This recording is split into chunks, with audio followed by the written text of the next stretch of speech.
County finally dissipated earlier today. It was a hurricane in the Eastern Pacific. We had Hurricane Agatha in the Eastern Pacific. It went across Mexico, got into the Gulf of Mexico, and actually became Tropical Storm Alex once it was east of us. So it's been kind of topsy-turvy with storms going from one basin to another. But my point about the length of the hurricane season and how this event is so important is because August, September, and October, those are the busy months. That's when we expect storms to come. August, September, and October by far, and September is the most active month of the entire hurricane season. When you look at September all by itself, there are more hurricanes in the month of September than all the other months combined. And as you know, we expect this hurricane season to be quite active, right, Sam? We do, and on the heels of all that, we've been doing some special in-depth reports. I don't know if you saw our hurricane special that aired, but it was a 1 hour sort of dive into everything hurricane, everything what you need to do to prepare, and some of the history. And so that's still available on our website that you can check out. It's really a great resource. I just went to the Bahamas to do a follow-up on Hurricane Dorian, which was the worst hurricane with 185-mile-an-hour winds, the strongest ever recorded in the Atlantic Basin. And I talked to survivors who actually stayed there in the midst of a Category 5 on the Abacos, which is right where it hit. What they said with still post-traumatic stress is, you don't ever want to go through that. It was a nightmare. You don't want to ever put yourself in that kind of situation. These people were lucky to be alive. Now, they were in a different situation. They're way out there. It would have been hard for them to evacuate anyway. But there was a 20-foot storm surge that went over Marsh Harbor. When we flew in, instead of trees, you just see the sticks standing up. Still, this is 3 years later. It was exacerbated because of COVID. But, I mean, it's just a testament to the fact that sometimes we get kind of inured, we get kind of bored because we hear these warnings. You know, even the one where we rescheduled this, it was a lot of rain. It wasn't terrible, but you know, you just never know. And I think the thing is, when you see something like that, you know why we do what we do. It is human life, you know, and we are not going to exaggerate something. We're going to give you the facts. We're going to tell you what the criteria is. But if we're talking about a major hurricane, which has the potential to hit here, they all have different characteristics. Some of it can be flooding, some of it can be, you know, storm surge. We have been so lucky the years that I've been here with Mike. We have come this close so many times. And you just never know. And it's not that we want to sell fear, but we want to sell life. You know, we want to work together. We want to be prepared. And I think, you know, if you can be prepared, then you're going to have a strategy if the worst should happen.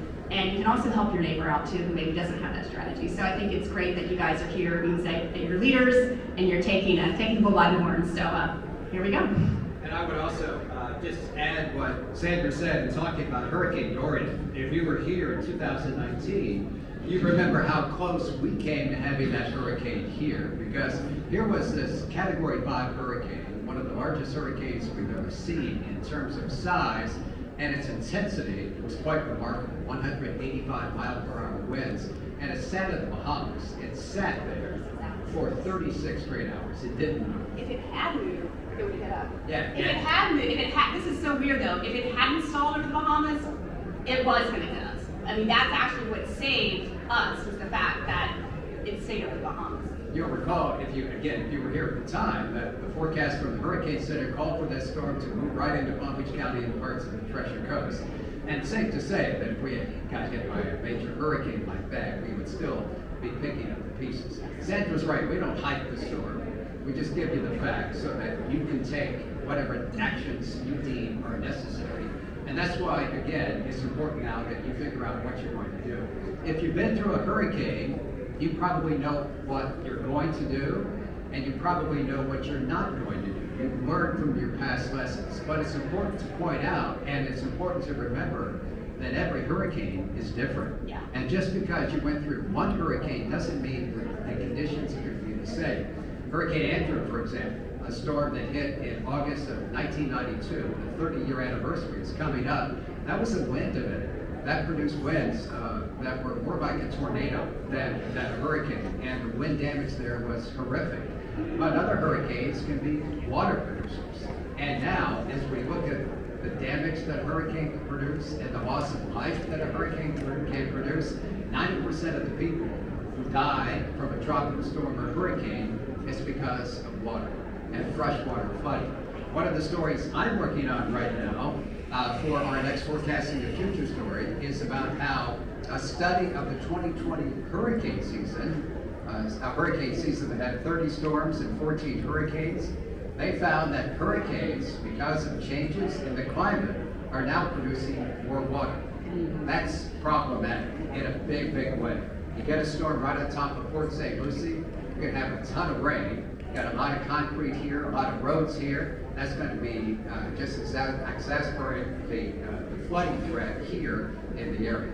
So the bottom line is, as we head toward the peak of hurricane season, August, September, and October, let me thank the city of Port St. Lucie for putting this on. This is a great event.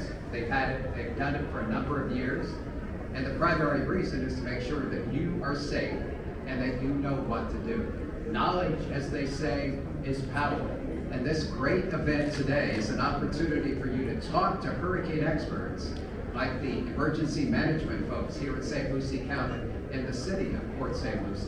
They can answer your specific questions. I live here, for example. What's my threat from wind? What's my threat from water? Those are the kind of questions you want answered. If you're new to Port St. Lucie, it's even more important that you get those questions answered today. We have a booth. We'll be happy to answer all of your questions. Chris and Vanessa, I'm guessing, are there right now. We will be there momentarily. We would love to talk to you and meet with you because, again, as we approach hurricane season, our number one priority is your safety. That's what we talk about on television all the time. We want you to get the information. We want you to be prepared, and we want you to know what to do. Hurricanes can be big, hurricanes can be really scary, but once you have that knowledge, once you're empowered with that information, then you can take that information and you can apply it and know exactly what to do. Get my supplies. Am I going to stay? I'm going to go. If I'm leaving, how far do I have to go? In most cases, not very far at all. So these are all the kind of questions that you can get answered today here at this event. And Sandra and I are just so happy to be here. Yeah, absolutely. And when you get that information, share it with your neighbors. Share it with everybody else who couldn't be here because you can be the leader and who knows, you could really be credited with, you could help save a lot of people in your neighborhood or whatever. And just take what you know and say, hey, I'm going to do this for my neighbor, I'm going to do it for myself, and we're going to be well equipped here in Port St. Lucie. So thank you guys. We'll see you at the booth. Yep, thanks very much. Again, thank you again to the city for watching this. We'll see you very soon. Does anyone have any questions? They've still got a few minutes left in this session, so if you have any questions, let me know and I'll run over to you with the mic and you can ask and they can answer. I can't jump like you. Thank you so much. I am new to St. Lucie, and I live in Kings Isle where we have a number of small lakes. And I do have a question regarding the water that you just spoke about. With the amount of rain that is produced by hurricanes, these small lakes that we have here, what is the danger of those small lakes flooding? Well, I think that would be a question for Shane or perhaps the emergency management director for the city of Port St. Lucie more than me. But I can say this before they give the specific answer. Tropical systems can be prolific rain producers, and it is directly tied how much rain falls to their forward speed. So if you get a storm that slows down, or is moving slowly, or worst case scenario actually stalls, you're going to get a tremendous amount of rain. And it doesn't have to be a big, powerful hurricane to produce a ton of rain. We've had a number of tropical storms, even depressions. When you look at the scale, you have a disturbance, then you have an organized system called a depression, then the winds get about 39 miles per hour, and we give it a name, it's a tropical storm, and then winds get to 74, it's a hurricane. But there was a depression, just a weak system, winds about 35 miles per hour, called Claudette. It made landfall near Houston, Texas in 1979, produced 42 inches of rain in 24 hours. So even a weak system can produce a lot of rain. That's why tropical systems should never be underestimated. But in terms of a specific question like that, I would refer to the experts here. Yeah, when you're talking about the small lakes, like it's a HOA community, the Kings Isle. Those are maintained by the homeowners association. They actually have ways that they can drain them down if they were to be getting overflowing, to be able to drain them down. And obviously, if you're new to Florida, you've seen the canals everywhere. You see these big canals that we have. That's how everything gets flushed out of the city and back to the ocean where it belongs, is through the canal system. They actually have giant pumps which will pump the water, and I mean, when they're drawing them down as a hurricane's approaching, as they draw them down to the really low, you'll actually see, you could surf on that water, it's moving so fast. That's how fast it's draining those things out to the ocean. And that allows for whenever all these small lakes and the HOAs, plus the rainfall that comes from the sky that naturally goes to the storm system and to the canals, it has somewhere to go, and then they can turn them back on to keep pumping to keep it down to minimize the amount of flooding. Which is why you don't see, knock on wood, you don't see very often a lot of houses getting flooded. Streets get flooded all the time. That's what they're designed for. So when you see water in the street, that's how you notice your house is like up here and the street's down there. That's how we design stuff in Florida, because it's flat and it's sandy and it doesn't drain very well, right? When you get a lot of rain, it is intended to go into the storm sewer, even if it sits in a road for a couple of hours while it's draining into the storm sewer, then to the nearest canal, then to the nearest connector canal, and then out to the ocean.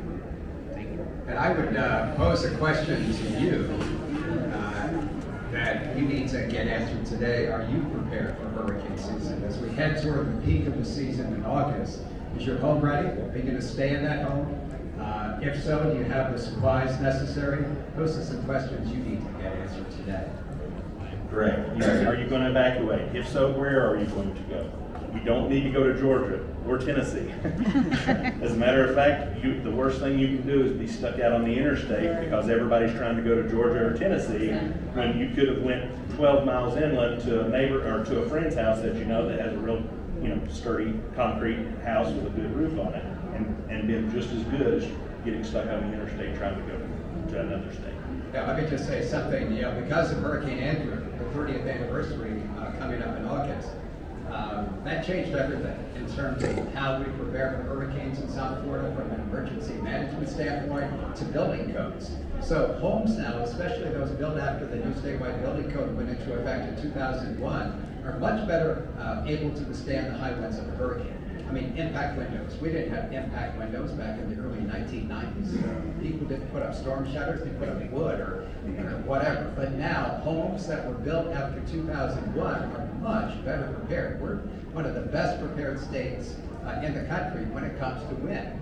But again, the other issue is rainfall and the potential flooding that we can see.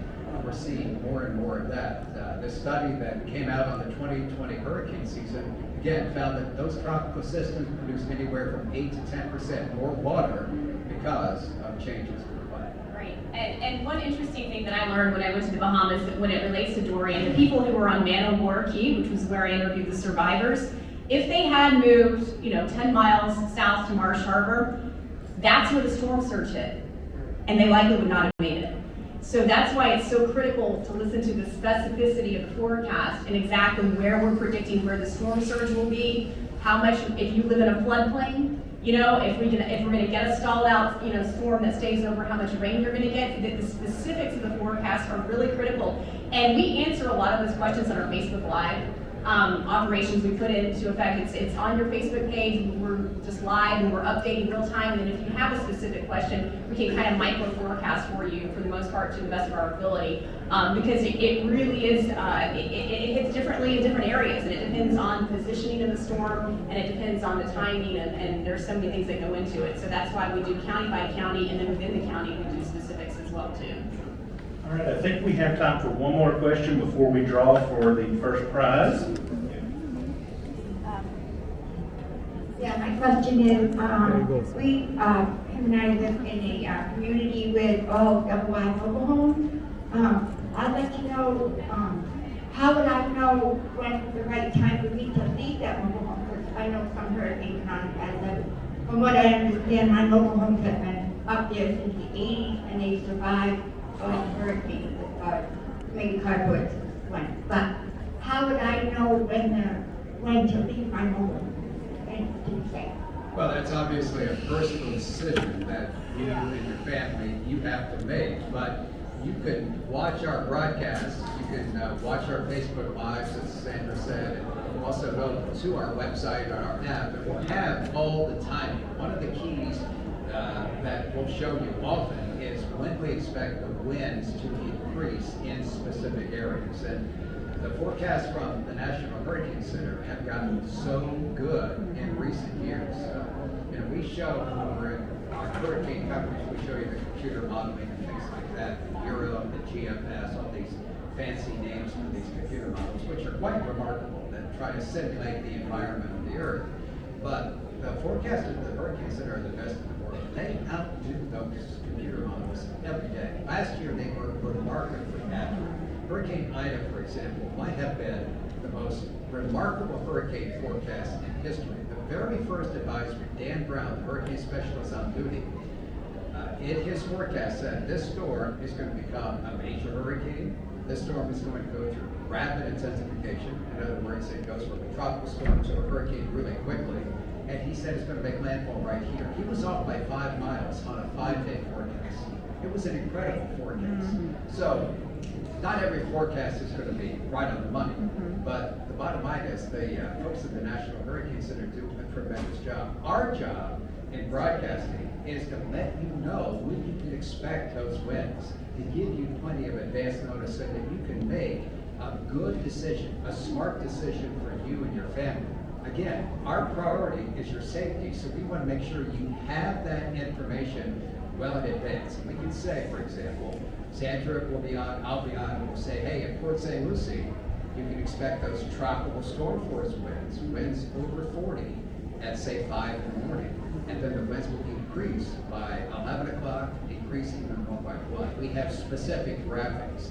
You know, when it's sunny and 72 degrees in January, February, and March, we're not just sitting around twiddling our thumbs and going to the beach. We're working on hurricane graphics because our hurricane, for everybody, emergency management and at the TV station, it's the Super Bowl. It doesn't get any bigger than that. These big weather events are what we live for. And we want to make sure that you have all that great information so again, you can make the smart choice for you. So I would suggest, obviously, watch, we'll give you that information, but that's a decision that you have to make and something you need to think about now, because obviously you're going to have to leave, and it's like, where are you going to go?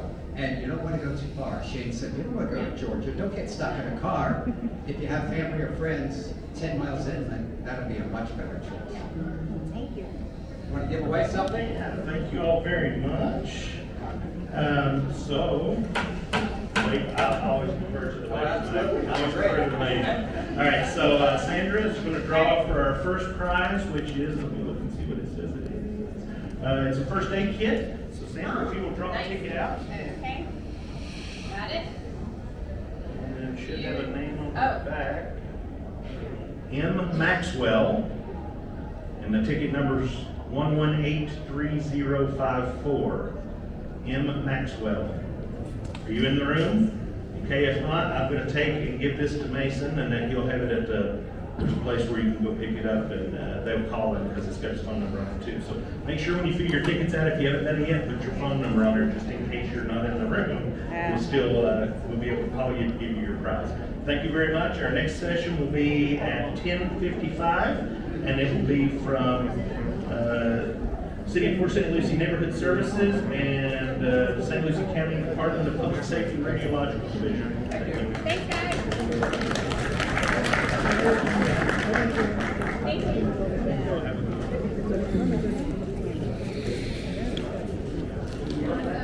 You got all that right.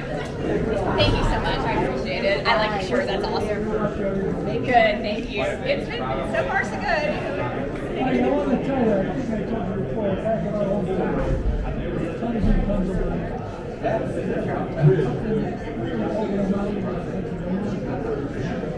Well, maybe You never know. You need to do that DNA and ancestry thing. Like, yeah. Like, I just don't know. That's interesting. Yeah, my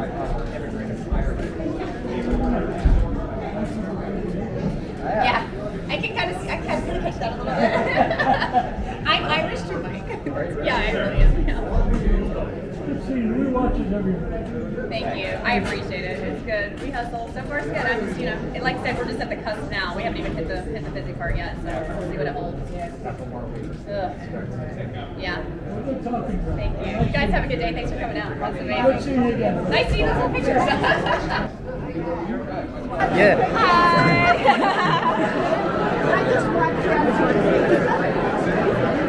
Well, it's a pleasure to meet you in person.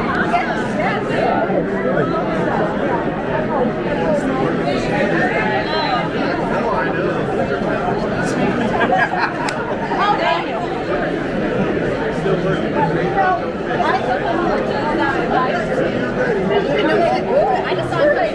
No, I saw him coming in, and he just walked in, and we were at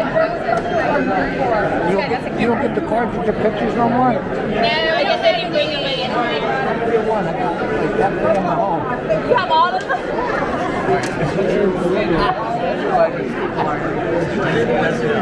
Yeah.